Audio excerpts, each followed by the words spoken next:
Hello, and welcome to the Minnesota Minority Education Partnership Frontiers in Racial Equity Conference. I'm really glad you're here. You know, Minnesota is a multicultural, multiracial community. 1 out of every 4 of our students in K-12 are students of color. And yet, we don't do a very good job of educating these students. We need to wrap our minds, our hearts, and our actions around creating a common vision for what a racially equitable education system should be. We asked some of your fellow leaders and Minnesotans that question, the question of what is race equity in education. Here's what they had to say.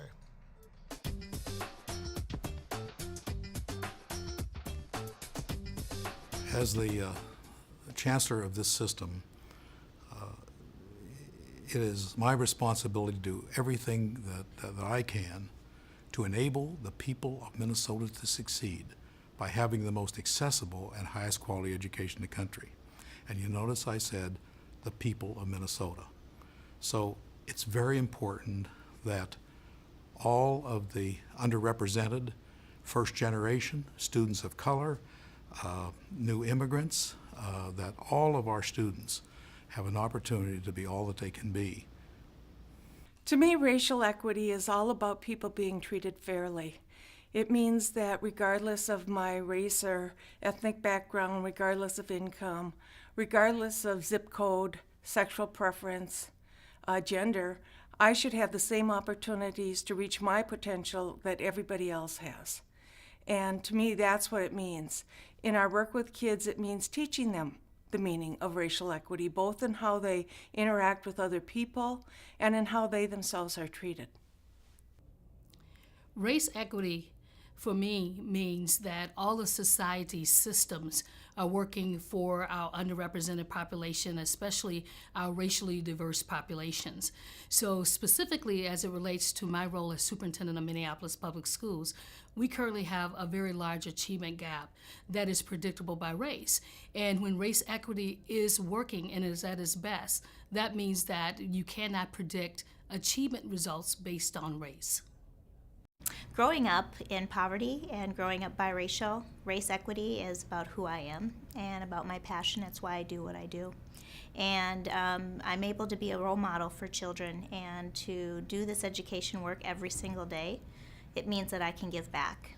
And it's very important work because it's investing in our futures and it's investing in our economy, in our people, in our citizenry, and you can't do anything better than invest in a child. Well, to me, on a personal level, I have grandchildren that will be identified as African American, and then I also have grandchildren that will be identified as white in this nation, and they are not going to have a level playing field. So that's what racial equity means to me. It's making sure that there's a level playing field out there for all students. Race equity in the Minneapolis Public Schools means that every child has the opportunity to have a really high quality education, and it also means that we have fair employment practices for all of our employees, no matter what their skin color, no matter what their background. Race equity is an equal opportunity for everyone to learn different things about themselves as well as others, and equal opportunity is what's known to me as a college student, because I get to go to college, I get to further my education, I get to learn from others, I get to learn about myself, and that is what race equity is.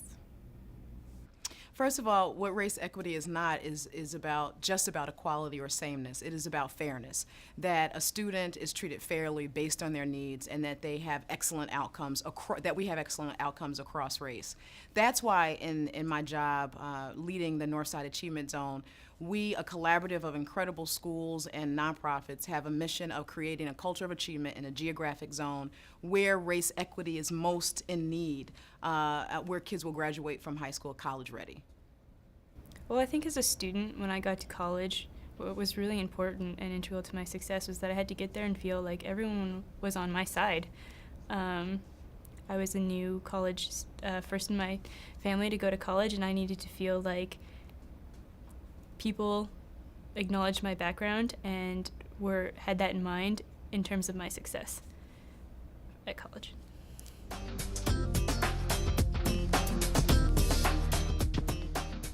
Well, as a nation, there's been a lot of research and a lot of reports about the disparities between white students and students of color, especially in school age, in K-12 settings. And in Minnesota, we are actually leading the nation in many, many measures where the achievement gap is the biggest. That's absolutely unacceptable and it's shameful.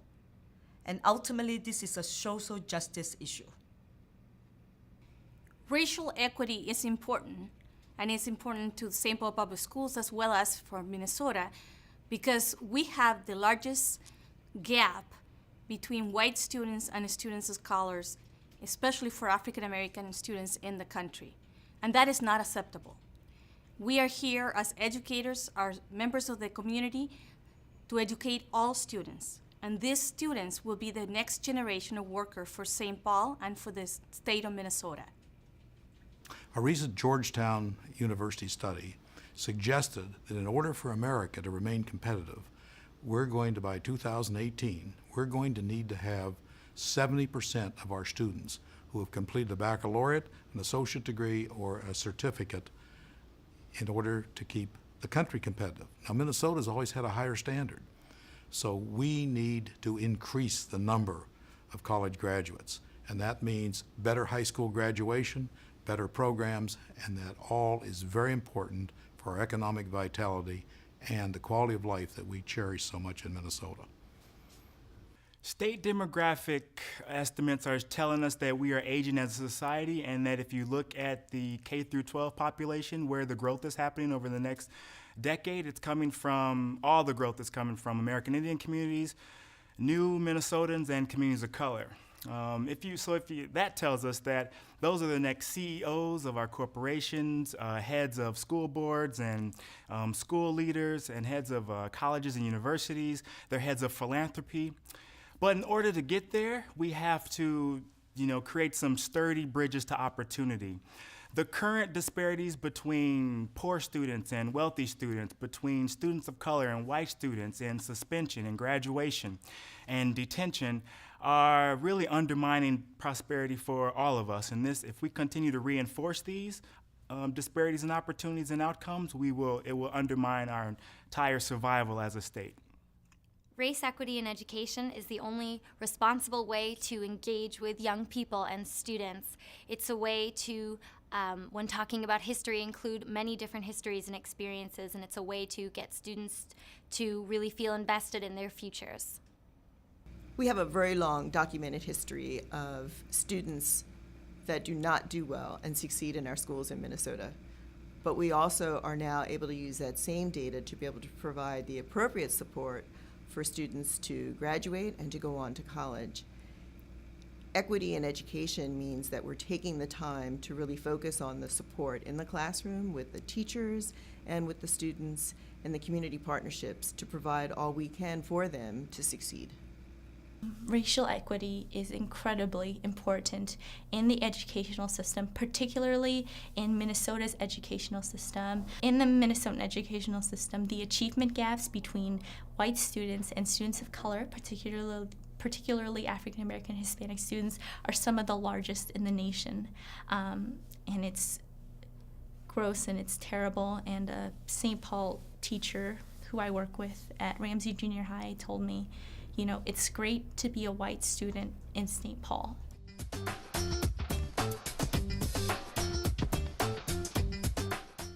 Race equity means, in practical terms, that no matter who you are, where you're from, what language you may speak, that you are guaranteed the same opportunities as everyone else.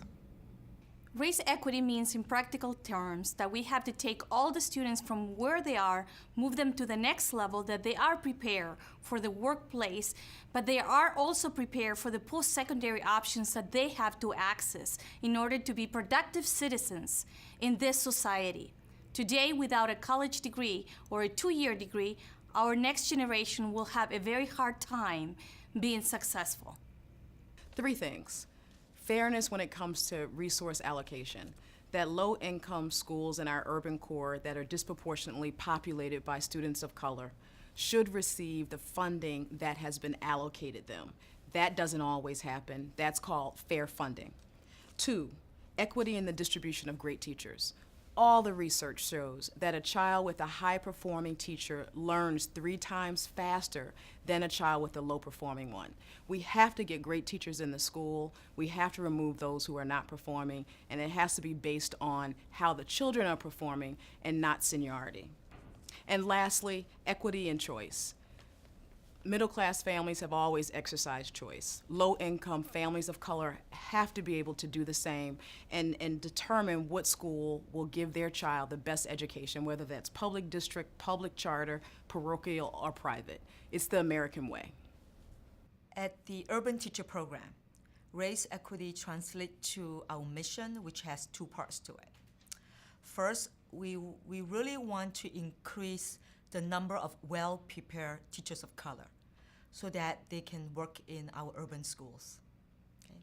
Number 2, we want to prepare all urban teachers with the skills, the knowledge, and the dispositions to improve the educational outcomes of our students, especially urban learners and students of color, and that they will be the change agent to advocate for the quality education that they deserve. With our work with children and families, we like to stay focused on ethnic identity and the question of how do we help form, shape, and protect healthy identity in children and families alike. Minnesota has very significant gaps between white and African American and Hmong and other students of color. So we're really suffering as a state. But we also have thousands of kids who are white who are not doing as well as they could. So what we're trying to do is to help produce overall progress, because we want the whole state. We want students of color, we want low-income students, but we want more affluent students to do well also. And so, for example, we are doing these brochures in cooperation with Hmong Times, in cooperation with La Prensa, with Asian Pacific News and other organizations, trying to get the word out about dual enrollment programs all over the state. So youngsters will know ways that they can save money and ways that they can get a head start on college. It's important for all kinds of kids, and certainly for youngsters from low-income families who have had fewer opportunities in this state. Racial equity, for me in practical terms as a superintendent, is about how I began and end each of my days. And I think for me it starts out putting on an equity lens that helps me think about all the decisions that I make each day. And those decisions are the ones that I have to think about that impacts every child every day in his or her educational experience. And so for me, a very granular example would be in the allocation of resources. When I think about the resources that I make decisions about each day, really it is about what are the needs of the students, what is the best way to resource those needs, and sometimes it's about explaining to people that you have to provide resources in unequal ways to make sure that you get to the exact same results. So what does it mean in practical terms? What it really means is that everyone gets the same chance. In order to solve race disparities in education in Minnesota, we need a common vision. We need common language. We need to work together, specifically focus on race disparities, but we also need to focus on high quality educational outcomes for all students, for white students, students of color, and American Indian students. We can do this. Join us at MMEP. Let's work together to create the kind of education system that all of our children deserve.